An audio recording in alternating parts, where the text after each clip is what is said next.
awasibingelele sabingelela wonke umuntu okhona la emhlabeni kuphi bonke abantu abakhona la eSouth Africa ngaphesheya kwelwandle kuphi nezwe kuphi la ukhona khona Eastern Cape, Joburg, Durban, Mpangeni, Mtubatuba, Ermelo, in hawu ngabala kungaze koshonelana wonke umuntu la ekhona siyambingelela. Hayi uyabingelela uDr Spikiri wakwaNdlovu lo bingelelayo wonke umuntu nje obukela le channel siyambingelela la khona usekhaya usemgwaqeni la ukhona siyambingelela. Uyabingelela ke namhlanje uDr Spikiri wakwaNdlovu wishintshaneza ngoyingqolesha amaphiko phezu kwemizi yamadoda mawuvula emzini yamadoda uhamba bangamthanda abezizwe kunjalo nje siyabingelela wonke umuntu.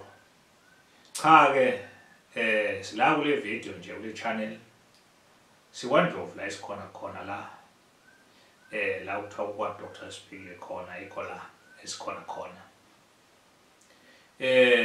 aziningi kakhulu ke indaba esiniphathele zona la kule channel ngoba sihlezi sithembisa sithi cha umuntu akasubscribe kule channel futhi sisho ukuthi mawuwa-subscribe kule channel ngeke uzizwe uyisole.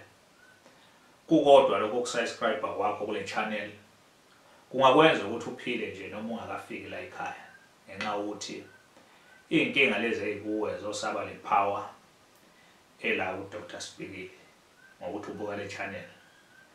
Umuntu onenkinga ke mayibuka le channel ziyaxazululeka angakathintwa nje nangesandla sala ekhaya.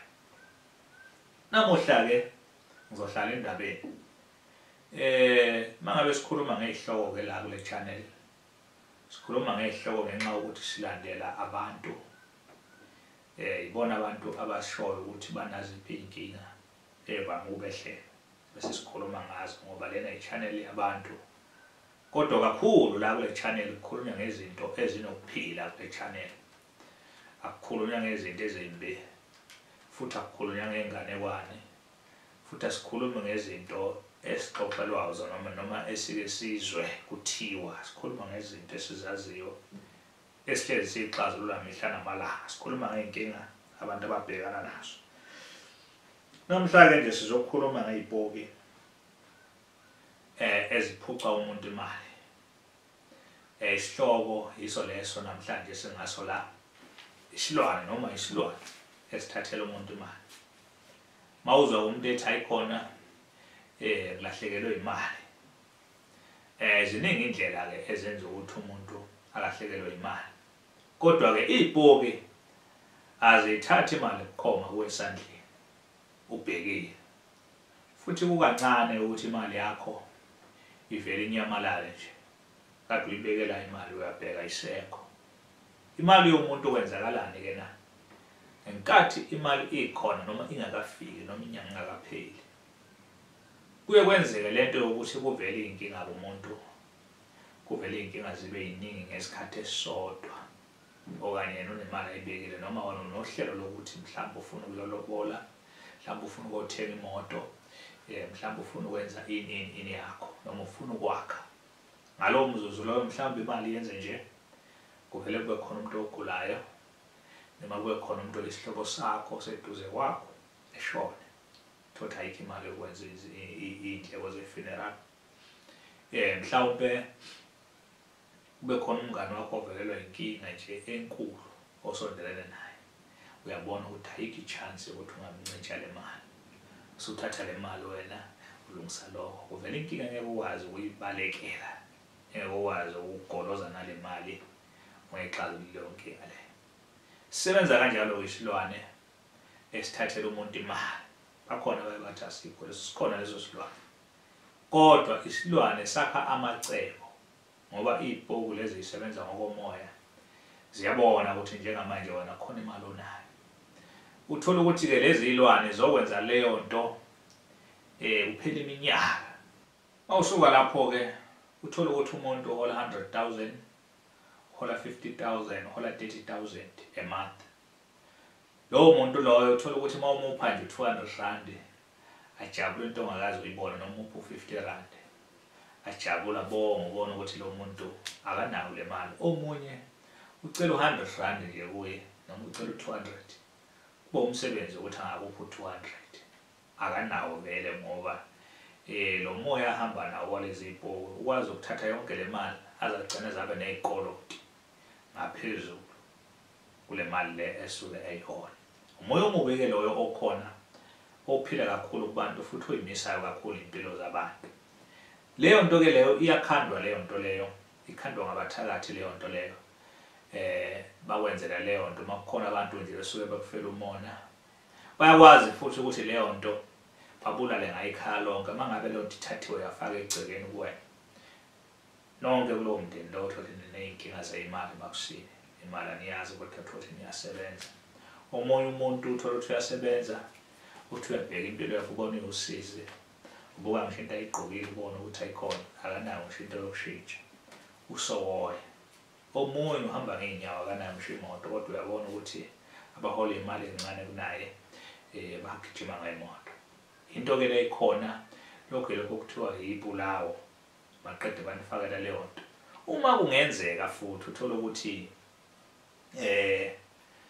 uyedlula emhlabeni lowo mnumzane walelo khaya osuke ebulawe ngaleyo nto leyo enjalo abantwana bakhe bayoba njalo nabazukulu bakhe bayoba naleyo nkinga leyo ziyenzeka izinto enjalo ingakho ke makuthiwa kuyahlolwa ke sekukhulunywa ngani sekukhulunywa ngamanzi amnyama kuthiwa hayi namanzi amnyama kulela khaya kwaphehla amanzi amnyama noma kulowa muzi kwaphehla amanzi amnyama ngani na ngoba lento lena vele ngoba ila kuleli khaya nabantwana bakhona nabazukulu bakhona boyokuba naleyo nkinga lenjalo ingakho ke kubalekile ukuthi sithi abantu mabahlole bakhona abantu ukuthi mabefika lethi bathi no sebekhathele bona ukuhlola kubalekile ukuhlola ngoba kumele sazi ukuthi impilo yakho imi kanjani ngani ngoba into enjenga leyo makuthiwa leyo nto yenzeke bahamba abantu emhlabeni bekhaya bashiya leyo nto ikhona kuthi noma usebenzisa amakhambi enhlanhla noma usebenzisa amakhambi ke manje yokuthi uxazulule inkinga ubona leyo nto ingasuki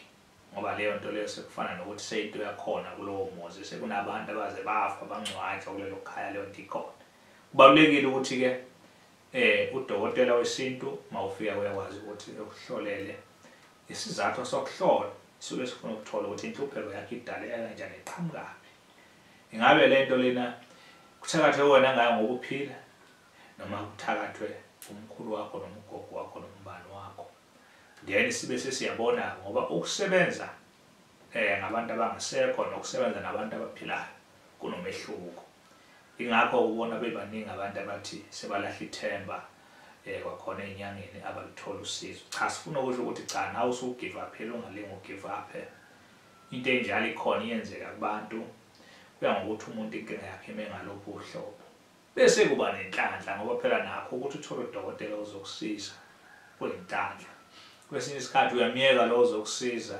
ugijime kulo ngeke azabe nawo amandla ukuthi asize wena ikanjalo nje lento le ingakho sithi ke kuyinhlanhla ukuthola into yosizo ilokho nje akuningi kakhulu ke bafowethu nodadewethu namhlanje ngizokhuluma nje ngokuthi namhlanje kuyiqiniso ukuthi zikhona zona izibhoko ezithatha imali kodwa ngeke uzoyibone live lezo izibhoko ubona ngezenze wena ukuthi cha wena kukhona into eseyikhona kodwa nje mangabe kuclean kahle umuntu uyakwazi uenjoy imali yakhe akhona ukwafeza ama-budget ilokho nje akuningi kakhulu ke ngizonipha ama-directions eza la ekhaya la kwamhlaba uyalingana la ngabe usuka kuphi nezwe la usuka khona uthi nje wena uyaphi uye kwamhlaba uyalingana uyebhambanana mawuthi kwamhlaba uyalingana ebhambanana then uyokusuka emathayini isitobhi sakhona bese sikuhlangabeza thina la ekhaya sothatha imoto sikulande lapha esitobhini